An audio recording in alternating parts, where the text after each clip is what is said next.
Hi అండి.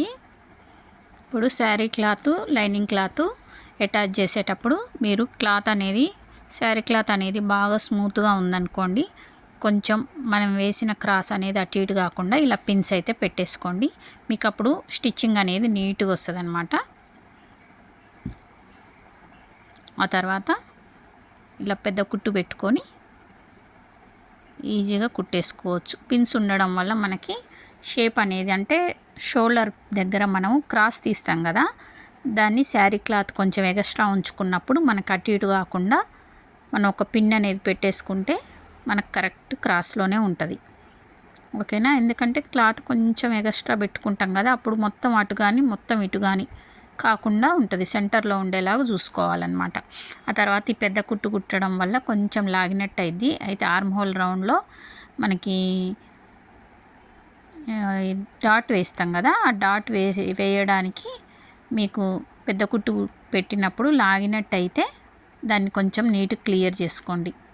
లేకపోతే ఇంకా మీకు డాట్ వేసి ఆ కుట్టు లాగినట్టు అయ్యి ఆర్మ్ హోల్ రౌండ్ అనేది సరిపోకుండా చిన్నగా అయిపోద్ది. అందుకోసం ఇలా కుట్టిన తర్వాత ఇప్పుడు నేను డాట్లు వేసి మనకు కావలసిన కొలత వస్తుందా లేదా చూసుకుంటా. మీరు కూడా అలా చూసుకుంటేనే మీరు పట్టిన డాట్ పోను మీకు నడుము వచ్చిందా లేదా అనేది కరెక్ట్గా తెలుస్తుంది అన్నమాట. ఇప్పుడు చూడండి, ఇక్కడ నేను మెయిన్ డాట్ వేసిన, ఇది ఫ్రంట్ డాట్ వేస్తున్నా. మనం డాట్కి వేస్తాం, ఎంత వదిలినామో అంతే పట్టుకోవాలి. ఇప్పుడు చూడండి, ఆర్మ్ హోల్ రౌండ్లో కూడా డాట్ వేసుకొని మనకు కావాల్సిన ఆర్మ్ హోల్ రౌండ్ వచ్చిందా లేదా, మనకు కావాల్సిన నడుము, ఇప్పుడు నేను నడుము చూస్తున్నా, మనకు కావాల్సిన నడుము వచ్చిందా లేదా ఇప్పుడే చూసేసుకొని మనకి డాట్ ఏమన్నా ఎక్కువైందా తక్కువైందా చెక్ చేసుకోవాలి.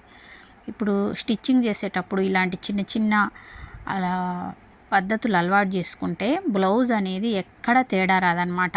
ఎందుకంటే మనం ఎంత పెట్టినాం కొలత అనేది మనకు తెలుసు కదా, మనకు తెలుసు కాబట్టి మనం స్టిచ్చింగ్ చేస్తూ చూసుకోవాలి. ఓకేనా? చూసుకున్నప్పుడు మనకు అనేది కరెక్ట్గా వచ్చిందా లేదా, బ్లౌజ్ ఏమైనా తగ్గిందా, మనకు కావాల్సిన కొలతల కన్నా తగ్గిందా, లేకుంటే నడుము అనేది లూజ్ వచ్చిందా, అవన్నీ మనకి కుట్టేటప్పుడే అర్థమైపోతాయండి. బ్లౌజ్ కుదిరిందా లేదా అనేది మనం కుట్టేటప్పుడే అర్థమైపోద్ది. ఓకేనా? ఇక్కడ పెద్ద కుట్టు వేసినప్పుడు ఏమైందంటే కొంచెం అక్కడక్కడ లాగినట్టు అయిద్ది అనమాట. అప్పుడు కుట్టును మనం ఇట్లా కొద్దిగా లాగడం కానీ, లేకుంటే కత్తెరతో కొంచెం మధ్యలో కటింగ్ చేసినాం అనుకోండి, అది మళ్ళీ సాఫ్ట్గా అయిపోద్ది.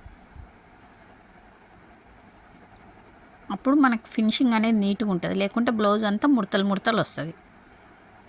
అలాంటి చిన్న చిన్న జాగ్రత్తలు అయితే తీసుకోవాలి. ఇప్పుడు దానికి ఎట్లయితే డాట్ వేసి చూసుకున్నానో దీనికి కూడా డాట్ వేసి చూసుకుంటున్నాను అనమాట. ఎవరికైనా స్టిచ్చింగ్ రాకపోతే తప్పకుండా నా వీడియోస్ ఫాలో అవ్వండి. నేనైతే స్టిచ్చింగ్ గురించి చాలాసేపు ఓపికగా అయితే చెప్తాండి, ఎందుకంటే మా స్టూడెంట్స్కి చెప్తా కాబట్టి నాకైతే అలవాటే అలా చెప్పడం. మీకు ఎవరికైనా స్టిచ్చింగ్ రాని వాళ్ళు ఉంటే, ఎందుకంటే యూట్యూబ్లో ఎక్కువ కటింగ్ వీడియోసే ఉంటాయండి, చాలామంది స్టిచ్చింగ్ వీడియోస్ కూడా ఇప్పుడు ఉంటున్నాయి, కానీ మంచిగా వివరించి చెప్తా కాబట్టి ఒకవేళ మీకు నచ్చితే నా వీడియోస్ని ఫాలో అవ్వండి. ఇప్పుడు చూడండి, ఇక్కడ కూడా నేను మళ్ళీ సైజ్ వచ్చిందా లేదా అనేది చూసుకుంటున్నాను అనమాట. చూసుకోవాలి. చూసుకుంటే మనకి అక్కడ ఇప్పుడు ఒక డాట్ పెట్టుకున్నా కదా, కచ్చిగా పెట్టేసుకోవాలి. మనకి సైడ్ జాయింట్ అక్కడి నుంచే రావాలి కరెక్ట్గా. ఇప్పుడు నేను బ్యాక్ పార్ట్ తీసుకున్నా, చూడండి, ఈ బ్యాక్ పార్ట్లో నడుము దగ్గర లైట్గా షేప్ చేసుకుంటున్నా. తర్వాత స్ట్రైట్గా వచ్చిందా లేదా అని చూసుకుంటున్నా. చూడండి, స్ట్రైట్గా వచ్చేసింది. అలా స్ట్రైట్గా రావాలన్నమాట మనకి డాట్ వేసినాక. ఆ తర్వాత ఇక్కడ షేప్ పట్టి కూడా బ్యాక్ పార్ట్ మీద ఫ్రంట్ పార్ట్ వేసి అక్కడ గ్యాప్ ఎంత వచ్చిందో చూసుకొని ఖర్చులు కూడా దానికి ఖర్చులు కలుపుకొని మనం కటింగ్ చేసుకోవాలి. చూడండి, ఇలా ఈ లైనింగ్ పీస్లు ఏమో 2 తీసుకోవాలి, మెయిన్ క్లాత్ ఒకటి తీసుకుంటే సరిపోద్ది. లేదు బెనారస్ అనుకోండి, బాగా మందం అయిపోద్ది, మాకు అంత మందంగా ఉంటే బాగుండదు, నీట్ ఫినిషింగ్ కూడా రాదు మరీ మందం ఉంటే. అలాంటప్పుడు మనం లైనింగ్ క్లాత్ ఒకటి, శారీ క్లాత్ ఒకటే తీసుకోవచ్చు. అంటే శారీ క్లాతులు 2, పైన అటొకటి ఇటొకటి, లైనింగ్ క్లాతులు 2, ఏది మందం ఉండే వాటికి. ఇక్కడ మాత్రం ఇలాంటి సిల్కీ వాటికి మాత్రం లైనింగ్ క్లాతులు 4 తీసుకోవాలి, శారీ క్లాతులు 2 తీసుకుంటే సరిపోద్ది. ఓకేనా? Thank you.